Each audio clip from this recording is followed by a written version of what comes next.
What do you think was the biggest thing you guys were able to do offensively tonight to control the tempo? I think we moved the ball really well. I think sometimes we stopped ourselves. We're inside the 30 about 2 or 3 times, but I think that it was a team effort. We lost two guys offensively tonight. So, I think guys filled in and did an excellent job. The receivers had a hell of a game. Brendan Koo made 2 amazing catches. Ran them both in. Which are game changer plays. So I got to give the credit to the O-line and receivers. Definitely had a great job tonight. What about those 2 touchdown receptions to Brendan Koo? Was there something that you saw on the defense that allowed him to get open? I just saw the corners playing him all night, kind of off a little bit, but he just ran a straight go route, and the corners had his back turned. So I knew I throw that up, make a back shoulder throw. He was going to make the catch, and he made an excellent catch for a touchdown. So it was a nice play for him. Did you see anything in Wall's defense, first half, second half, while you were behind the line of scrimmage that you can say, okay, there's a hole on the defense I can exploit? Yeah, they had the seams open a lot. We looked off the safety, and the seams were open a lot. We hit a couple, 2 or 3 of those balls. But they had a really good defensive effort tonight. It was hard to move the ball, but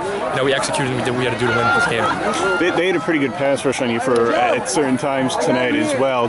Did you have to change the game plan at all? Did you just go tempo as usual? Number 12, he was coming hard, so we kind of, we're switching the protection a little bit, sliding to him, instead of having a 1-on-1 with our back on him.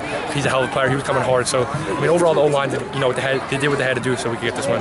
What are some of the things the coach said to you guys at halftime while you still had that, 1-point advantage and heading into the second half? He just told us, we came this far, for nothing. We didn't come this far for nothing. We're coming out of here with a win, and, we just have to play hard, and we'll win this game if we play hard and do our job.